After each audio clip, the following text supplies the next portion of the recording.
پڑھے، اور جب امام قرات بالجہر شروع کرے تو پھر ثنا بھی نہ پڑھے۔ بندہ تھوڑا سا دیر میں شامل ہوا ہے، امام نے اللہ اکبر کہا تو اس نے تکبیر تحریمہ اللہ اکبر کہنے میں تھوڑی دیر کر دی، تو اب امام نے قرات شروع کر لی، سورۃ فاتحہ کی تلاوت شروع ہو گئی، تو اب جو مقتدی ہے وہ ثنا بھی نہ پڑھے بلکہ خاموشی اختیار کرے۔ اگر اس سے پہلے مل گیا امام کے ساتھ ہی اس نے تکبیر تحریمہ کہی اور نماز شروع کر لی، تو اب وہ امام کی قرات شروع کرنے سے پہلے سبحانک اللہم و بحمدک و تبارک اسمک و تعالی جدک و لا الہ غیرک پڑھے گا۔ ثنا کے بعد تعوذ، یعنی اگر امام ہے یا منفرد ہے تو اعوذ باللہ من الشیطان الرجیم آہستہ آواز میں پڑھے، جیسا کہ احادیث میں آیا ہے۔ حضرت ابو سعید خدری رضی اللہ تعالیٰ عنہ سے روایت ہے کہ نبی اکرم صلی اللہ علیہ وسلم قرات سے پہلے اعوذ باللہ من الشیطان الرجیم پڑھتے تھے۔ اس کے بعد بسم اللہ الرحمن الرحیم پڑھے۔ امام اور منفرد دونوں آہستہ آواز سے بسم اللہ الرحمن الرحیم پڑھیں۔ بسم اللہ چونکہ سورہ فاتحہ کا جز نہیں ہے، لہذا امام اپنی قرات کو الحمد سے اونچی آواز میں شروع کرے گا۔ اس کو بسم اللہ الرحمن الرحیم کا اونچی آواز میں پڑھنا ضروری نہیں ہے۔ حضرت انس رضی اللہ عنہ سے روایت ہے کہ انہوں نے کہا کہ میں نے نبی کریم صلی اللہ علیہ وسلم کے پیچھے نماز پڑھی، اسی طرح حضرت ابوبکر صدیق، حضرت عمر، حضرت عثمان کے پیچھے نماز پڑھی، میں نے ان میں سے کسی سے نہیں سنا کہ وہ بسم اللہ الرحمن الرحیم کو بالجہر یعنی کہ اونچی آواز سے پڑھتے تھے۔ یہ حدیث مسلم شریف صفحہ نمبر 172 جلد نمبر 1 میں موجود ہے۔ اور ایک روایت میں انس رضی اللہ عنہ سے منقول ہے کہ انہوں نے کہا کہ یہ سب بزرگ نماز کو بالجہر الحمدللہ رب العالمین سے شروع کرتے تھے، اور بسم اللہ قرات کی ابتدا میں اور آخر میں بھی نہیں ذکر کرتے تھے، یعنی جو اونچی آواز سے نہیں پڑھتے تھے۔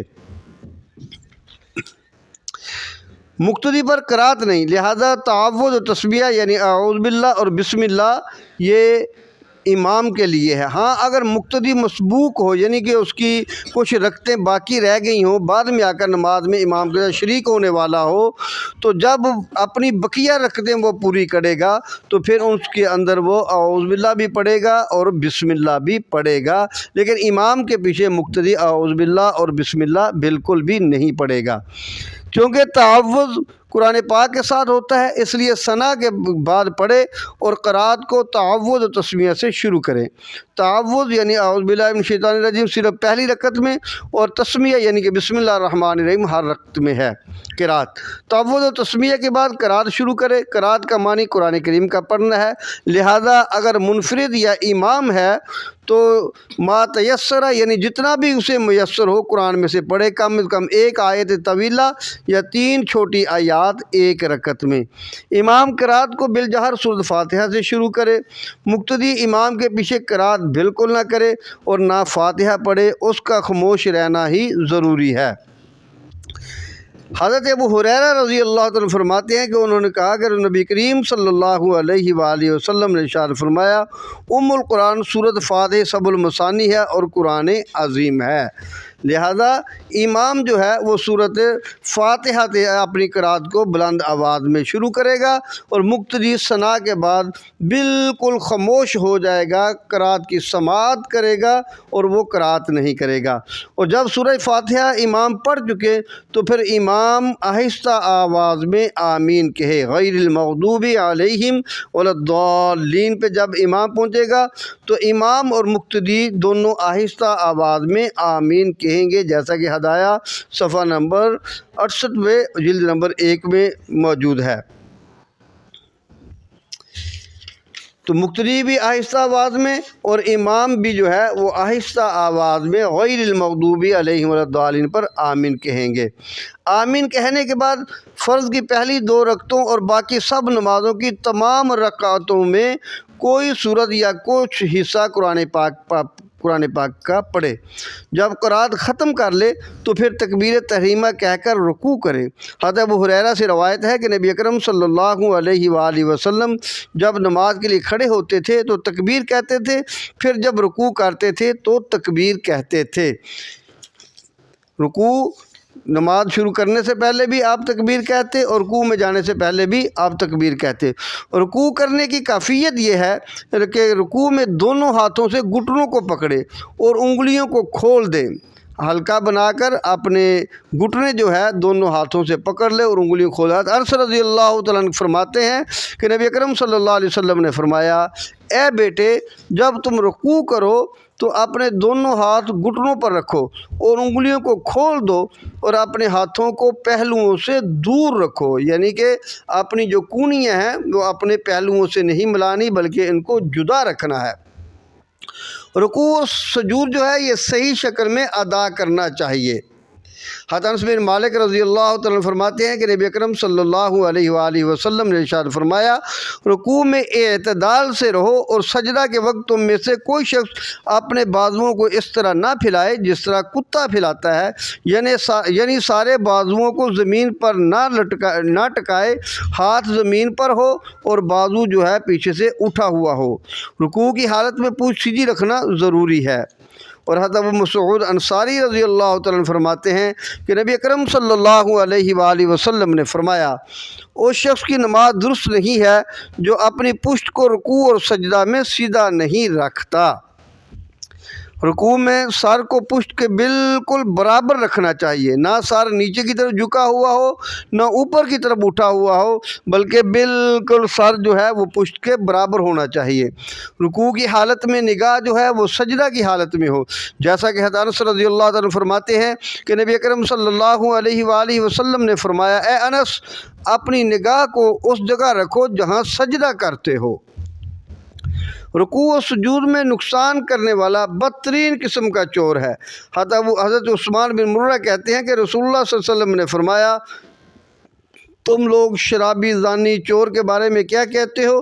یہ اس وقت کی بات ہے جب کہ ان کے جرائم کے بارے میں حدود نہیں نازل ہوئی تھی۔ لوگوں نے عرض کیا، اللہ اور اس کے رسول ہی بہتر جانتے ہیں۔ تو آپ صلی اللہ علیہ وسلم نے فرمایا کہ یہ فحش ہیں، یعنی بری قسم کے یہ گناہ ہیں اور ان میں سزا ہے، لیکن سب سے بری چوری وہ ہے جو شخص اپنی نماز میں چوری کرتا ہے۔ لوگوں نے عرض کیا، یا رسول اللہ، نماز میں کس طرح چوری ہوتی ہے؟ آپ صلی اللہ علیہ وسلم نے فرمایا کہ اپنی نماز کو پوری طرح ادا نہ کرے، یعنی اس کا رکوع اور سجود پورا نہیں کرتا تو یہ نماز میں چوری ہے۔ رکوع میں کم از کم 3 بار سبحان ربی العظیم، پاک ہے میرا رب جو عظمت والا ہے، اور یہ 3 بار تسبیح کا پڑھنا سنت کامل کا ادنا درجہ ہے۔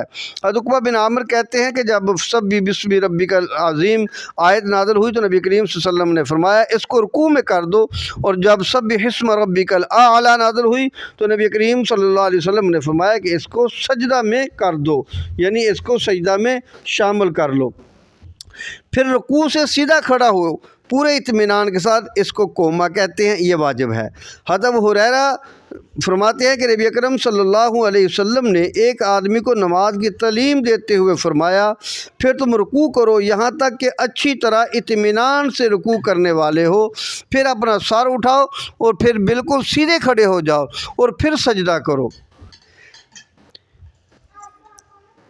حضرت ابو ہریرہ رضی اللہ تعالیٰ عنہ فرماتے ہیں کہ نبی اکرم صلی اللہ علیہ وسلم نے فرمایا، جب امام سمیع اللہ لمن حمدہ کہے تو تم کہو اللہم ربنا لک الحمد، کیونکہ جس کا قول فرشتوں کے قول کے ساتھ برابر ہو تو اس کے اگلے سارے گناہ معاف ہو جائیں گے۔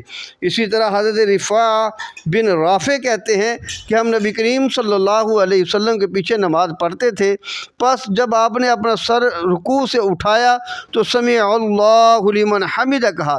ایک شخص نے جو آپ کے پیچھے تھا اس نے کہا ربنا لک الحمد حمدن کثیرن طیبا مبارکن فی، اے ہمارے پروردگار تیرے لیے حمد ہے بہت پاکیزہ اور برکت والی۔ حضور نبی کریم صلی اللہ علیہ وآلہ وسلم جب نماز سے فارغ ہوئے تو فرمایا، یہ کلمات کس نے کہے ہیں؟ ایک شخص نے عرض کیا، حضور میں نے کہے ہیں۔ تو حضور صلی اللہ علیہ وسلم نے فرمایا کہ میں نے 30 سے اوپر فرشتے دیکھے ہیں، ہر ایک ان میں سے یہ کوشش کر رہا تھا کہ سب سے پہلے اس کا ثواب وہ لکھ لے۔ اسی طرح جو منفرد ہے، اکیلا ہے، امام کے پیچھے نہیں، تو اس کے لیے ضروری ہے کہ وہ سمیع اللہ لمن حمدہ اور ربنا لک الحمد دونوں کہے۔ اکیلا ہے تو سمیع اللہ لمن حمدہ ربنا لک الحمد کہے، پھر تکبیر کہہ کر سجدہ میں چلے جائے، پہلے گھٹنے پھر ہاتھ اور پھر پیشانی بمائے ناک زمین پر رکھے۔ حضرت وائل بن حجر رضی اللہ تعالیٰ عنہ نے فرمایا کہ میں نے نبی کریم صلی اللہ علیہ وسلم کو دیکھا ہے کہ آپ جب سجدہ کرتے تھے تو گھٹنے اپنے ہاتھوں سے پہلے زمین پر رکھتے تھے۔ سجدہ کرتے وقت 7 اعضاء کو زمین پر ٹکائے، دونوں گھٹنے، دونوں ہاتھ، دونوں پاؤں اور پیشانی بمائے ناک۔ حضرت عبداللہ بن عباس رضی اللہ تعالیٰ عنہ فرماتے ہیں کہ نبی اکرم صلی اللہ علیہ وآلہ وسلم نے فرمایا، مجھے حکم دیا گیا ہے کہ میں 7 اعضاء 7 ہڈیوں پر سجدہ کروں، پیشانی بمائے ناک، 2 ہاتھ، 2 گھٹنے، 2 پاؤں، اور یہ بھی حکم ہے کہ ہم نماز میں کپڑوں اور بالوں کو نہ سمیٹا کریں، پیشانی اور ناک کو دونوں ہاتھوں کے درمیان رکھیں۔ اسی طرح سجدہ کی حالت میں بازوؤں اور کونیوں کو زمین پر نہ لگائے۔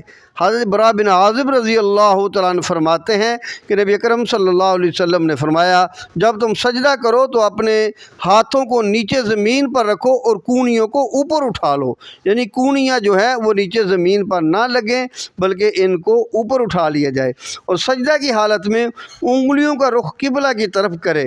حضرت ابو حمید الساعدی رضی اللہ عنہ فرماتے ہیں کہ انہوں نے کہا کہ میں نے رسول اللہ صلی اللہ علیہ وسلم کو دیکھا، جب آپ سجدہ کرتے تو اپنے ہاتھ رکھتے تھے، انگلیوں کو پھیلا کر نہیں رکھتے تھے اور نہ سکیڑ کر رکھتے تھے، اور آپ اپنے پاؤں کی انگلیوں کا رخ بھی قبلہ کی طرف کرتے تھے۔ بازوؤں کو پہلوؤں سے دور رکھے اور سر کو رانوں سے دور رکھے۔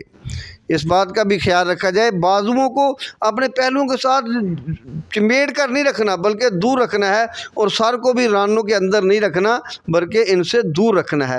حضرت عامر بن حارث رضی اللہ تعالیٰ عنہ کہتے ہیں کہ رسول اللہ صلی اللہ علیہ وسلم جب سجدہ کرتے تو اپنے بازوؤں کو بغلوں سے دور ہٹا کر رکھتے تھے، یہاں تک کہ آپ کے بغل مبارک کی سفیدی ہمیں نظر آتی تھی۔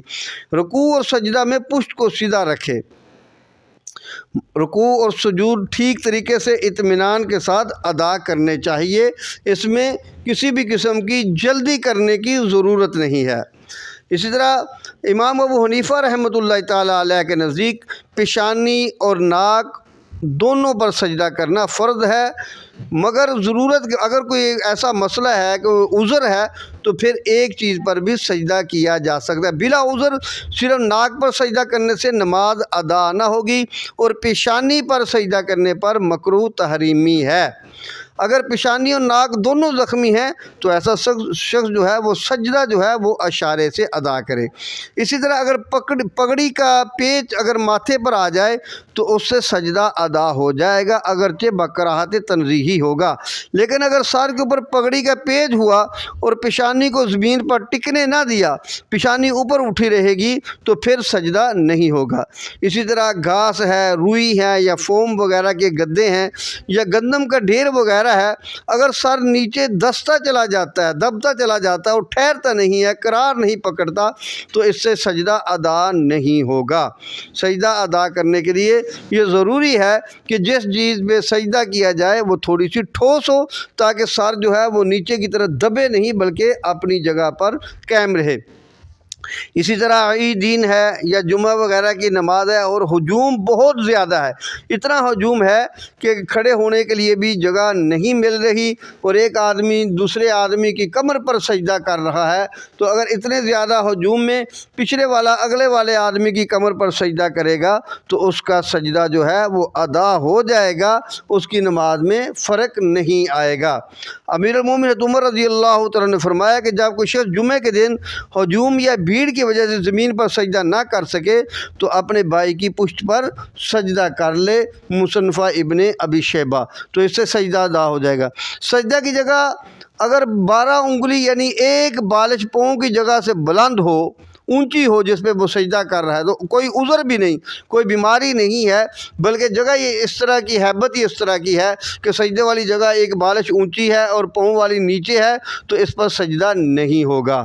پاؤں کی انگلیاں سجدہ میں قبلہ رخ کرنا سنت ہے۔ اس کا بہترین طریقہ یہ ہے کہ جب سجدہ میں جائیں تو پاؤں کی انگلیوں کو تھوڑا سا وزن دیں گے، دبائیں گے، تو ان کا رخ قبلہ کی طرف ہو جائے گا۔ اسی طرح پورے سجدے کی حالت میں پاؤں زمین پر لگے رہنے ضروری ہیں۔ دونوں پاؤں اگر زمین سے اٹھ جائیں گے تو سجدہ درست نہیں ہوگا۔ اگر ایک پاؤں اٹھے گا تو بھی مکروہ تحریمی ہے۔ پھر تکبیر کہہ کے سجدہ سے اٹھ کر بیٹھ جائے۔ اطمینان کے ساتھ دونوں سجدوں کے درمیان بیٹھنے کو جلسہ کہتے ہیں اور یہ بھی واجب ہے۔ حضرت ام المومنین عائشہ صدیقہ رضی اللہ تعالیٰ عنہ سے روایت ہے کہ نبی کریم صلی اللہ علیہ وسلم جب سر مبارک رکوع سے اٹھاتے تھے تو سجدہ نہیں کرتے تھے یہاں تک کہ سیدھے کھڑے ہو جائیں، اور جب اپنا سر سجدہ سے اٹھاتے تھے تو دوسرا سجدہ نہیں کرتے تھے جب تک کہ سیدھے بیٹھ نہ جائیں۔ اور آپ صلی اللہ علیہ وسلم فرماتے تھے کہ ہر رکعت کے بعد تشہد ہے اور ہر 2 رکعت کے بعد تشہد ہے، اور نبی کریم صلی اللہ علیہ وسلم اپنا بایاں پاؤں نیچے بچھاتے تھے اور دائیں پاؤں کو کھڑا کرتے تھے۔ اسی طرح حضرت عبداللہ ابن عباس رضی اللہ تعالیٰ فرماتے ہیں کہ نبی کریم صلی اللہ علیہ وسلم جب سجدہ فرماتے تھے دونوں سجدوں کے درمیان آپ صلی اللہ علیہ وسلم یہ دعا پڑھتے تھے، اللہم اغفر لی ورحمنی ورفعنی واجبرنی وعافنی واہدنی وارزقنی۔ آپ صلی اللہ علیہ وسلم کا معمول تھا کہ آپ صلی اللہ علیہ وسلم یہ دعا پڑھتے تھے، تو یہ دعا ہمیں بھی یاد کرنی چاہیے اور ہمیں بھی پڑھنی چاہیے۔ بہت ہی پیاری دعا ہے۔ اے اللہ میری لغزشیں معاف فرما دے اور مجھ پر رحم فرما اور مجھے بلند کر اور میری کمزوری دور فرما، مجھے عافیت عطا فرما، مجھے ہدایت عطا فرما اور مجھے روزی عطا فرما۔ اللہم اغفر لی ورحمنی ورفعنی واجبرنی وعافنی واہدنی وارزقنی۔ بہت ہی خوبصورت اور جامع دعا ہے۔ پھر تکبیر کہہ کر دوسرا سجدہ بھی پہلے سجدہ کی طرح کرے۔ دونوں سجدے کرنا فرض ہیں۔ جلسہ اگر اچھی طرح نہ کیا جائے، یعنی دونوں سجدوں کے درمیان اچھی طرح نہ بیٹھا جائے تو 2 سجدے ادا نہیں ہوں۔ مثلا ایک سجدہ کیا اور ابھی اللہ اکبر کہا ہی تھا تو دوسرے سجدے میں چلے گئے تو اس سے پہلا سجدہ ادا نہیں ہوگا۔ کم از کم اتنا بیٹھنا ضروری ہے جتنے میں ایک مرتبہ سبحان ربی الاعلیٰ کہا جاتا ہے۔ سجدہ اول سجدہ جو بندہ کرتا ہے اس میں اپنی ذات اور جان کو بارگاہ الہی میں پیش کرنے کی تعمیل میں ہے، اور دوسرا سجدہ اپنے مال اور متعلقین کو بارگاہ الہی میں پیش کرنے کی تعمیل ہے۔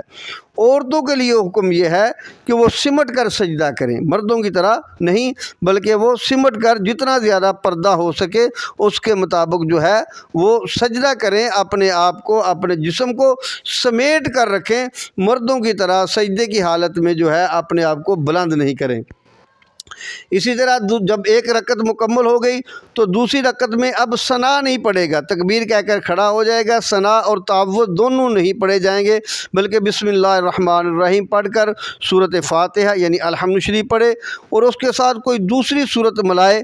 دوسری رکعت کے لیے اٹھتے وقت رفع دین بھی نہیں کرے گا۔